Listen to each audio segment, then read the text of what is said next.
Who ran the 10K here? I know there is one hand, but wow.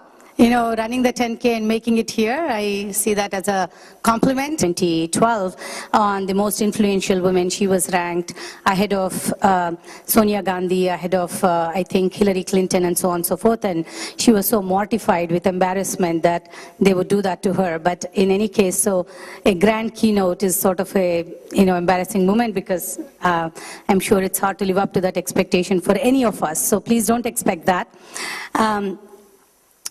I think that the take I have is slightly different. As I was thinking about women in technology, I happen to be in a somewhat of a reflective mood, and that has to always do with looking back versus looking ahead. So I think I have something to say about looking back, maybe not as much to say about looking ahead, and we have a great panel here, and they'll cover that.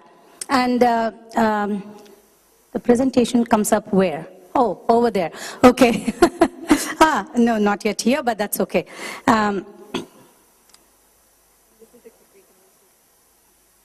Okay.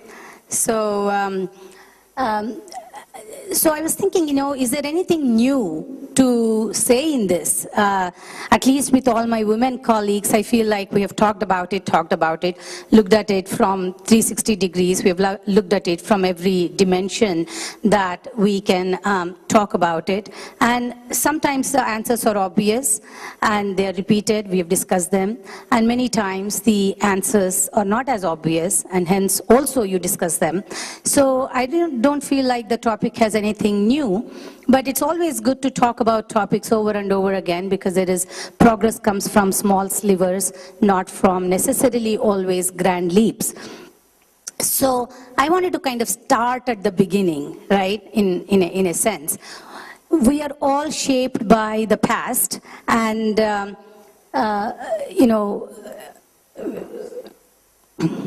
let's see if this works.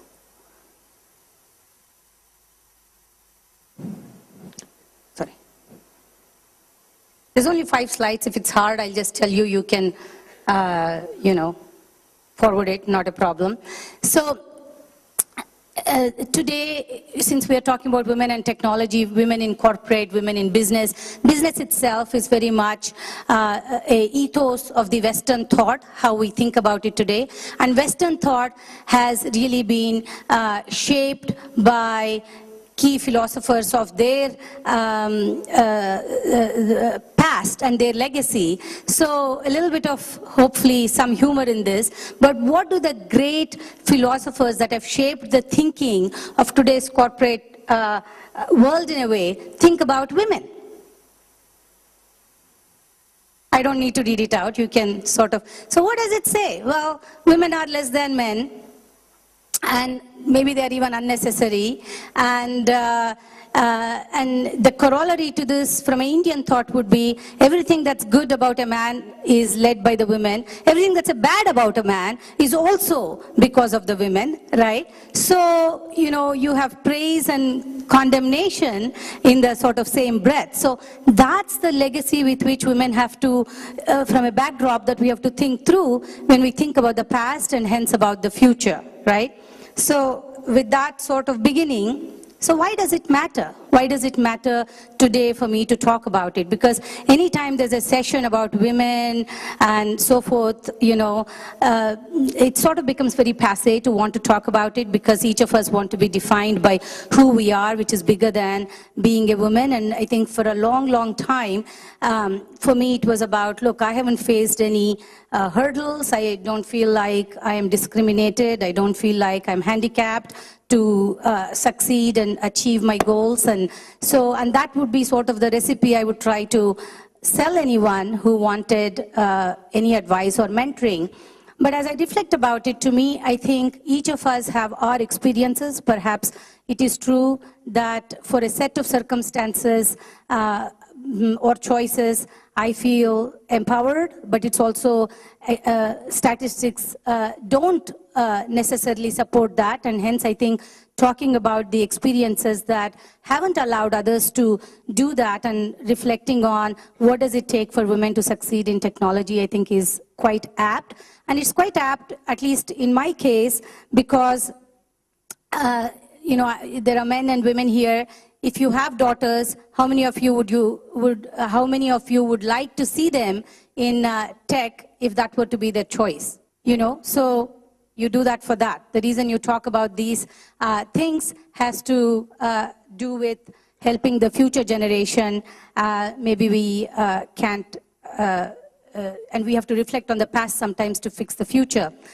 So women of vision, you know, we are here talking, but when we talk about women in tech, I thought a little bit of nostalgia to something is very, very important. These 4 women were a part of a group who built the first, earliest computer. Their history is unknown, unwritten. There is a very interesting documentary about their life, which is not easily accessible, but you know, worth seeing. And maybe someday GSF should project it or something like that in a Women in Tech session, and it says it all. But these women built the first computer. So women of vision, women that are pioneering. However, like I said, they were never introduced to the world. So they are really unknown. And this picture, when it surfaced, it was written up that these women were the refrigerator girls. What that meant was women that are just used to pose for products. And so that's sort of the legacy we come from, right? Even if you achieved, you never got credit. And that legacy sort of continues. And so I thought, you know, we should just talk about that. And some of these women, all of them have passed away now, but when later they were interviewed, they also didn't see anything wrong, that they together created the first computer, and the world doesn't know about it, and their male colleagues took the credit for it, and they were just glad to have had the opportunity to work on something that you know, allowed them to be pioneers. And if they didn't get the credit, you know, that's just the way it is, right? So that's also the legacy for women in technology. Just as a check, had any of you heard of the ENIAC project and the first computer? And I saw 1 hand, 2 hand. Well, at least there are 4 or 5 people who seem to have known about it. That's probably a higher percentage average than if you sort of looked at it from a you know, broader percentage of people who know that the first computer was actually put together by a group of women. This is only a small sliver. It's data that we all know. You know, so one of the things that you can't you know, avoid if you are a woman is look at what are all the multiple roles women in technology or a career woman has to struggle with. And there is some corollary data to this, so as to not spend time on the data, but to make the point. So you can see that, and you extrapolate this to women married with children. On an average, a man spends no more than 10 hours on, you know, ancillary housework, and the women's role in that is more or less paritable when they're single, but when they're married, it exponentially goes up, and when they are sort of have children, it goes off the charts. So from talking about women in technology or women anywhere, you know, that can't be ignored, right? So the struggle continues, even though there is celebration that is warranted for progress. So if you look at women in technology from very small, abysmal single digits, today, you know, 16 to 20% of women enter into engineering colleges, and the workforce, I mean, it's not 50-50, but it's not bad. 25% of women are employed in the IT workforce. So that's the reason to at least celebrate. But the reason not to celebrate is when you look at that from percentage of women that go into senior positions, that is still nothing to talk home about. And you know, I was just amused as I was thinking about this topic. Just, I think, a couple of months back, in some article in Times of India, you know, there was this stereotypical article again, how women are horrible bosses and no woman wants to work for another woman. And, you know, and I'm sure many of you have heard this. And I think these are the stereotypical myths, because I firmly believe it's a myth. There are good bosses, there are bad bosses. And I think if you looked at that, they'll all come by equal gender percentages. So, but this myth continues and is perpetuated all the time. So the struggle continues for women to talk about how do you succeed in tech, because we are not talking about merit here. I think we assume that merit exists. So the topics that need to be discussed is beyond merit, what then holds women back from being able to succeed. So I think most of you agree that inherently there is this notion that women take care and men take charge, right? And however amusing that is, and and then the tightrope walk is a everyday occurrence, right? And I thought that what would be apt is, and most of you know this probably, but the Howard versus Heidi experiment that was conducted. How many of you know about this? Right, so a few. So allow me to just share. This business school professor wrote up a case, a real life case, or a real life resume of someone who worked for Apple as a visionary, was a successful entrepreneur, and became a successful venture capitalist, and had an aggressive personality, was a consummate social networker, and put that down and said, this resume, what do you think of this person? Half the class was given, the resume was exactly the same. The name was Howard Roizen, and the second half got Heidi Roizen. And they were asked to vote on a few parameters, or they were asked to mark on a few parameters. One was, do you think this person is competent? I think there was no gender bias there.